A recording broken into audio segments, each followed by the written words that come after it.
नमस्कार दोस्तों, आज हम लोग वर्ल्ड हिस्ट्री से रिलेटेड प्रश्न, पहला टॉपिक था भौगोलिक खोजें, वो हम लोग कंप्लीट कर लिए। आज सेकंड टॉपिक है अमेरिकन अमेरिकन रेवोल्यूशन, मतलब अमेरिकी क्रांति। इसके बारे में हम लोग अमेरिकी क्रांति कैसे स्टार्ट हुआ और कैसे अंत हुआ, इसके परिणाम, इसके निष्कर्षण सब हम लोग देखने वाले हैं। इसमें कहाँ क्या हुआ नहीं हुआ, इसको हम लोग अच्छे से पढ़ेंगे और ये सभी एग्ज़ाम के लिए इम्पोर्टेंट है। वर्ल्ड हिस्ट्री तो सभी एग्ज़ाम में 10 मार्क्स के लगभग अप्रॉक्स पूछा जाता है। तो चलिए हम लोग लेट नहीं करेंगे, टॉपिक को समझते हुए आगे की ओर बढ़ेंगे। तो इसमें हम लोग क्या क्या पढ़ेंगे पहले ये देख लेते हैं, ठीक है। तो इसमें है कि टॉपिक है क्या, अमेरिकी क्रांति। अमेरिकी क्रांति कब हुआ था? तो 4 जुलाई 1776। ये एकदम याद रखना है, अमेरिकी क्रांति कब हुआ है। हम बार बार इसलिए रिपीट करेंगे ताकि सुनने से ज़्यादा याद रहता है, ठीक है। तो अमेरिकी क्रांति कब हुई थी? तो 4 जुलाई 1776 ईस्वी को हुआ था, ठीक है। तो इसका बैकग्राउंड क्या है, तो मतलब पृष्ठभूमि इसका क्या हुआ, ठीक है, कैसे क्या हुआ, परिणाम क्या हुआ, ठीक है। अब इसको हम लोग देखते हैं। परिणाम हुआ उपनिवेशवाद को बढ़ावा मिला। क्या मिला? तो कॉलोनीज प्रोफेस रेज, ठीक है। तो उपनिवेशवाद को बढ़ावा मिला, ठीक है, किससे? तो अमेरिकी क्रांति से। कब हुआ? तो 4 जुलाई 1776 ईस्वी को, ठीक है। अब देखिए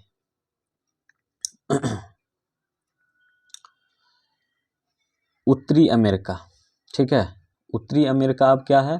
तो विशेष रूप से ब्रिटेन, फ्रांस और क्या है, ब्रिटेन, फ्रांस और स्पेकली, ठीक है, में अपने उपनिवेश स्थापित किए। क्या किए? उत्तरी अमेरिका में क्या किए? ब्रिटेन, फ्रांस, ये सब कंट्रीज को क्या किए? अपने अधिकार में उपनिवेश को क्या किया? उपनिवेश को अवस्थित मतलब स्थापित किया, ठीक है। अब अमेरिकी क्रांति के कारण को हम लोग देखते हैं कि अमेरिकी क्रांति का मुख्य कारण क्या था, ठीक है। तो अमेरिकी क्रांति की कारण क्या है, रीज़न, ठीक है, रीज़न जानना है। तो पहला रीज़न है राजनीतिक स्वायत्तता का अभाव। क्या था? तो पहला कारण क्या है? तो राजनीतिक स्वायत्तता का अभाव। तो इसमें हमको क्या क्या देखने को मिला, चलिए इसको देखते हैं क्या क्या देखने को मिला। तो अमेरिकी उपनिवेशों में गवर्नर द्वारा नियुक्त होते थे। अमेरिकी उपनिवेशों में गवर्नर इंग्लैंड के शासक द्वारा नियुक्त होते थे, ठीक है। राजनीतिक सत्ता का अभाव में क्या क्या था? तो अमेरिकी उपनिवेशों में गवर्नर इंग्लैंड के शासक द्वारा नियुक्त होते थे। तो कौन कौन थे उस समय का गवर्नर इंग्लैंड के शासक? कौन थे? तो जॉर्ज तृतीय थे। कौन थे? तो जॉर्ज तृतीय थे, ठीक है। मतलब अगर पूछ दे कि उस समय का गवर्नर कब था, अमेरिकी उपनिवेश में गवर्नर इंग्लैंड के शासक द्वारा नियुक्त होते, तो उस समय इंग्लैंड के शासक कौन थे अमेरिकी क्रांति के समय? तो जॉर्ज तृतीय थे, ठीक है। और इसमें क्या है, गवर्नर अमेरिकी जनता के प्रति उत्तरदायी नहीं थे। वहाँ के जो ब्रिटिश गवर्नर थे वो अमेरिकी जनता के प्रति उत्तरदायी नहीं थे। अमेरिकी जनता में नाराज़गी आई, ठीक है। ये होने के बाद देखिए, अगर गवर्नर जो है अमेरिकी जनता के प्रति उत्तरदायी नहीं हो तो इसका परिणाम तो कुछ रिजल्ट तो निकल के आएगा। रिजल्ट यही निकला कि अमेरिका की जनता में नाराज़गी हो गया। नाराज़गी होने के बाद क्या हो गया? तो राजनीतिक स्वायत्तता की मांग की गई। मतलब राजनीतिक स्वायत्तता का मांग इसलिए किया गया है कि गवर्नर का पद हटा करके एक संवैधानिक राजतंत्र चलाने के लिए मांग करने लगा, ठीक है। इसके बाद फिर अब सेकेंड क्या है, फर्स्ट तो हम लोग पढ़ लिए, क्या पढ़े थे? तो राजनीतिक स्वायत्तता का अभाव। दूसरा क्या है? भौगोलिक दूरी। क्या है? Geographical distance. ज्योग्राफिकल डिस्टेंस में क्या है? तो ब्रिटेन प्रभावी रूप अपना नियंत्रण स्थापित नहीं कर पा रहा था। वहाँ के जो ब्रिटिश प्रभावी रूप से ब्रिटिश लोग जो थे वो प्रभावी अपने नियंत्रण स्थापित नहीं कर पा रहा था, ठीक है। और तीसरा था धार्मिक और सामाजिक व्यवस्था में मतभेद। क्या था, धार्मिक और सामाजिक व्यवस्था में मतभेद चल रहा था। तो ब्रिटेन क्या किया, एंजिकुलर चर्च का नियंत्रण, समतावादी साम्राज्य व्यवस्था, और ये ब्रिटेन में, यूएसए में प्यूरिटन चर्च में विश्वास। क्या किए, धार्मिक और सामाजिक व्यवस्था में मतभेद के कारण क्या क्या हुआ वहाँ पे, तो एंग्लिकन चर्च का नियंत्रण, सामंतवादी समाज व्यवस्था, और यूएसए में क्या था, तो प्यूरिटन चर्च में विश्वास था। ठीक है, अब इसका क्या क्या हुआ, तो अमेरिकी लोग स्वयं को ब्रिटेन से जोड़कर नहीं देखना चाहते थे। अमेरिकी जो लोग थे वो ब्रिटेन से जोड़कर नहीं देखना चाहते थे, और संयुक्तक समाज जो था, अमेरिकी समाज सत्तामूलक और प्रजातांत्रिक व्यवस्था पर आधारित था। क्या था, तो अमेरिकी समाज सत्तामूलक और प्रजातांत्रिक व्यवस्था पर आधारित था। ठीक है, चलिए इसको समझते चलिएगा। इसके बाद फिर फोर्थ नंबर में क्या स्टार्ट हो जाएगा, फोर्थ नंबर में क्या हो स्टार्ट हो जाएगा, तो सप्तवर्षीय युद्ध हो जाएगा, 7 ईयर्स वार। ठीक है, सप्तवर्षीय युद्ध हो जाएगा। फिर किसमें, तो अमेरिकी क्रांति के ही बीच में क्या आ जाता है, ये सप्तवर्षीय युद्ध। और ये कब से कब चला था, तो 1756 और 63 के बीच, 7 साल तक चला था। और किसके किसके बीच चला था, तो ब्रिटेन वर्सेस फ्रांस के बीच में चला था। तो यहाँ से प्रश्न बनता है कि सप्तवर्षीय युद्ध कब हुआ था, 1756 से 63 ईस्वी के बीच में, और सप्तवर्षीय युद्ध किसके किसके बीच हुआ था, तो ब्रिटेन और फ्रांस के बीच हुआ था। ठीक है, इस युद्ध में ब्रिटेन की जीत हुई थी और फ्रांस की हार हुई थी। सप्तवर्षीय युद्ध में क्या हुआ था, ब्रिटिश की जीत हुई थी और फ्रांस की हार हुई थी। दूसरा है, फ्रांस की पराजय ने अमेरिकी उपनिवेशों की ब्रिटिश सेना पर निर्भरता कम कर दी। जब फ्रांस की हार हुई तो अमेरिकी उपनिवेशों के ब्रिटिश सेना पर निर्भरता कम कर दी, क्योंकि उसके साथ था तो हार गया, इसलिए भरोसा उतना नहीं रहा। फिर एक यहाँ नोट इम्पोर्टेंट लाइन में है कि प्रोफेसर पोलार्ड जो थे, क्या थे वो, प्रोफेसर पोलार्ड जो थे, फ्रांस की पराजय ने अमेरिका में स्वतंत्रता की इच्छा जगा दी। जैसे ही फ्रांस की हार हुई तो अमेरिका में स्वतंत्रता की इच्छा जगा दी। ठीक है, अमेरिका को लग रहा था कि अब हम जो है ना स्वतंत्र हो सकते हैं।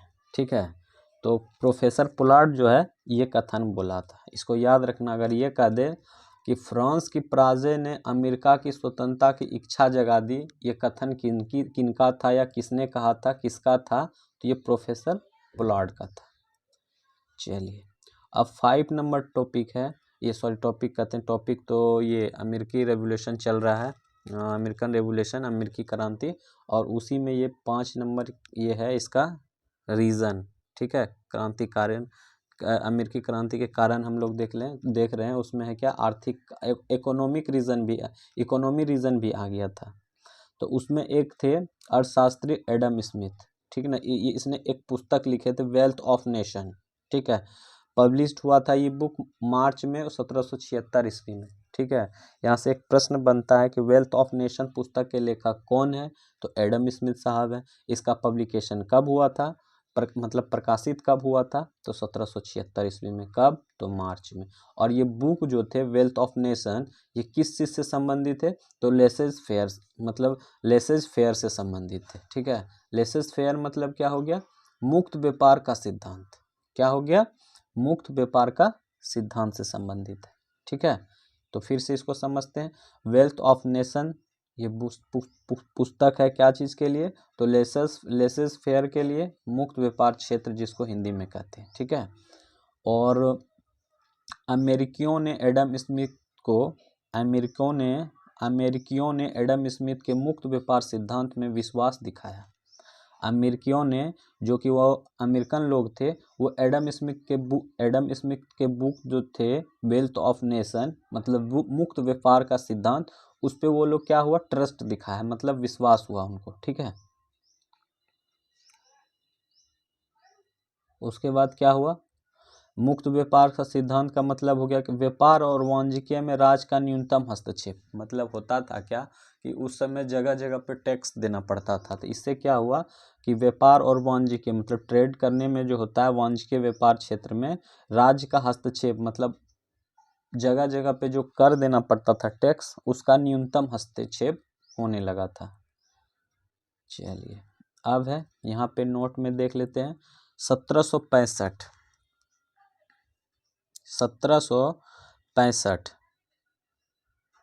ठीक है। 1765 में ब्रिटिश प्रधानमंत्री ग्रीन बिल या ग्रेन बिल ठीक है। 1765 में ब्रिटिश प्रधानमंत्री ग्रीन बिल और ग्रेन बिल ने स्टंप कर पास किया ठीक है। और ये क्या पास किया तो 20 शिलिंग का ड्यूटी टैक्स लगाया है ठीक है। 20 शिलिंग पे ड्यूटी टैक्स लगाया है। तो पहला क्या है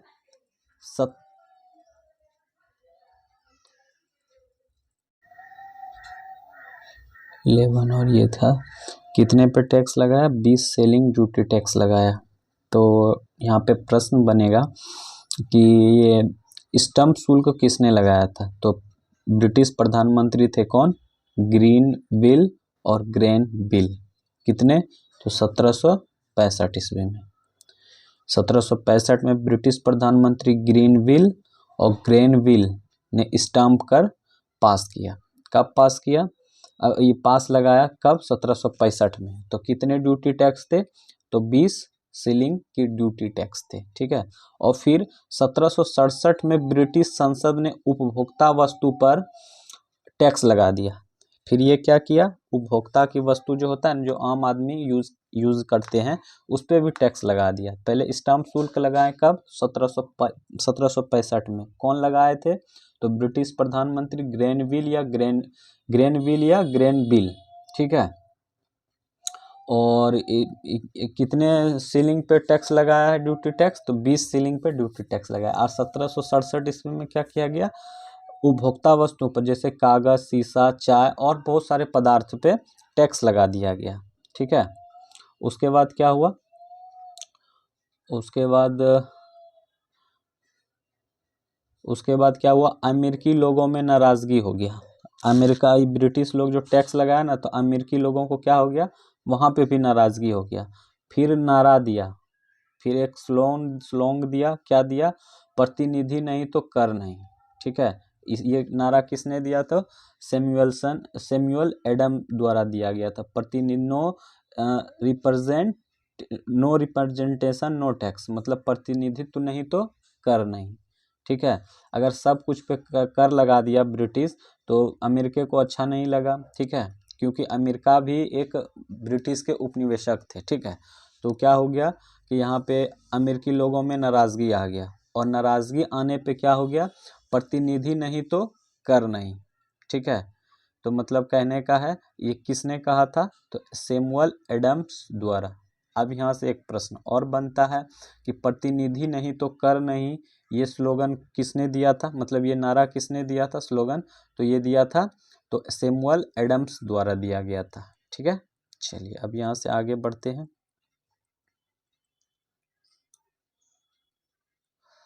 अब कुछ इम्पोर्टेंट लाइन है अमेरिकी लोग कानून निर्माण तथा प्रशासन में अपनी भागीदारी की मांग करने लगे। वहाँ के जो जनता थे अमेरिकी लोग वो कानून निर्माण मतलब लॉ को मतलब वो लोग क्या करना चाहते थे अब निर्माण करना चाह रहे थे और तथा प्रशासन में अपनी भागीदारी की मांग करने लगी मतलब वहाँ की लोकल जनता को वहाँ पे हर चीज़ में इन्वॉल्व करने के लिए मांग करने लगे वो लोग। तो फिर इस कारण फिर क्या हुआ वहाँ पे इसी दौरान अमेरिका में क्रांति संगठन का निर्माण हुआ। क्या हो गया इसी दौरान अमेरिका में क्रांति संगठनों का निर्माण हो गया। तो इसी दौरान क्या हो गया अमेरिकी में क्या क्या हो गया तो यहाँ पे दो निकल के आया स्वाधीनता के पुत्र और स्वाधीनता की पुत्रियां। तो यहाँ पे एक प्रश्न बनता है कि स्वाधीनता के पुत्र पुत्रियां किस क्रांति की देन है तो अमेरिकी क्रांति की देन है। क्या क्या स्वाधीनता के पुत्र स्वाधीनता की पुत्रियां का निर्माण किस थीम में हुआ था तो अमेरिकी क्रांति में हुआ था ठीक है। अब है 6 नंबर दार्शनिक की भूमिका। अब इसमें दार्शनिक की भूमिका क्या थी तो इसको देखना है, ठीक है। 6 नंबर है ना, कितना है बस अब लास्ट है। तो 6 नंबर में क्या है, दार्शनिक की भूमिका क्या था उस समय, वहाँ का जो था फिलोसफर का क्या भूमिका था, रोल ऑफ भूमिका क्या था उसका। तो एक राइटर थे टॉमस पेन, ठीक ना, उसने वो बुक लिखे थे कॉमन सेंस, ठीक है, कॉमन सेंस लिखे थे, राइट्स ऑफ मैन, ठीक है। एक टॉमस पेन ने एक बुक लिखे थे कॉमन सेंस, एक दार्शनिक थे। और थॉमस जेफरसन ने लिखी थी स्वतंत्रता की महत्व पर जोर, ठीक है। तो दार्शनिक जो थे टॉमस पेन, उसकी पुस्तक क्या था, कॉमन सेंस। यहाँ पे पूछता है, जहाँ से प्रश्न बनता है हम डायरेक्ट उस पे आते हैं। कॉमन सेंस की रचना किसने की थी तो टॉमस पेन ने की थी, ठीक है। और दूसरी है स्वतंत्रता की महत्व, स्वतंत्रता की महत्व, स्वतंत्रता की महत्व पर जोर किसने ये बात बोली थी तो थॉमस जेफरसन ने, ठीक है। ये सब लाइन याद रखना है। स्वतंत्रता की महत्व पर जोर किसने डाला था तो थॉमस जेफरसन ने। और कॉमन सेंस पुस्तक किसने लिखी थी तो टॉमस पेन ने। ये सब कहाँ के दार्शनिक थे तो अमेरिका के दार्शनिक थे।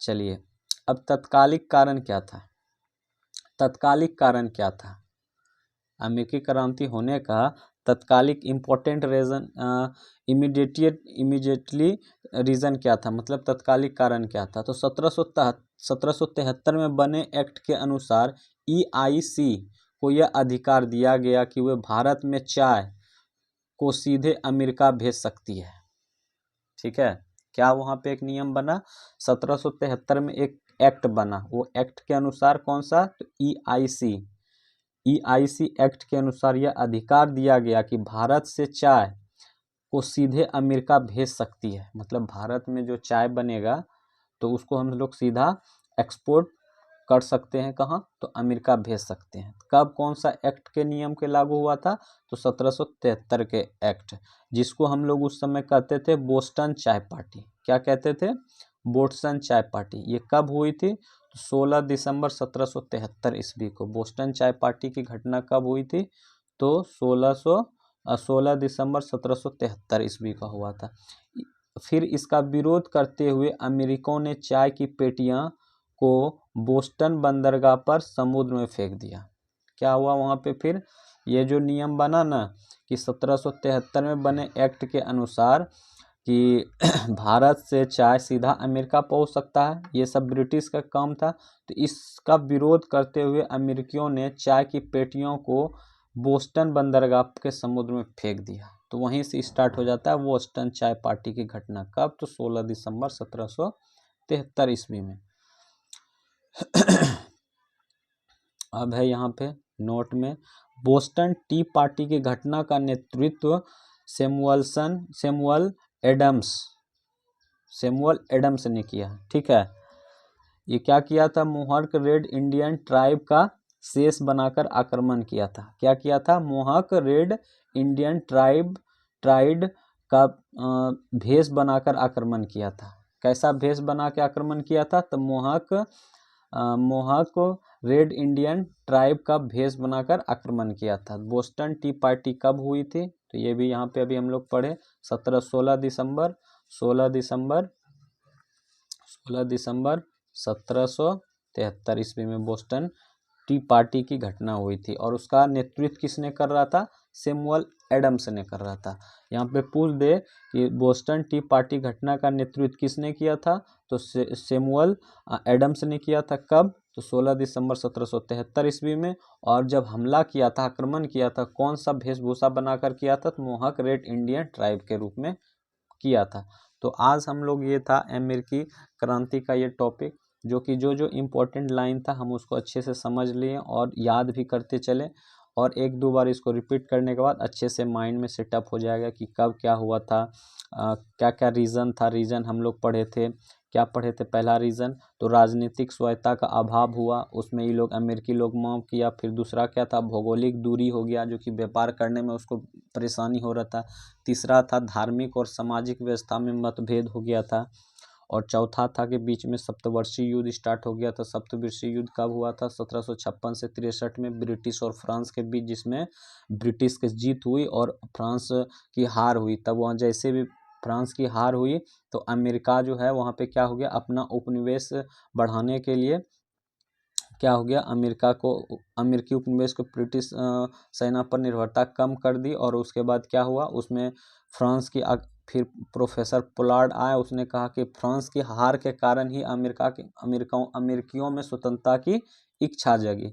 ये सब कहने का बाद फिर क्या हुआ, इकोनॉमिक रीज़न आ गया, आर्थिक कारण आ गया, ठीक है।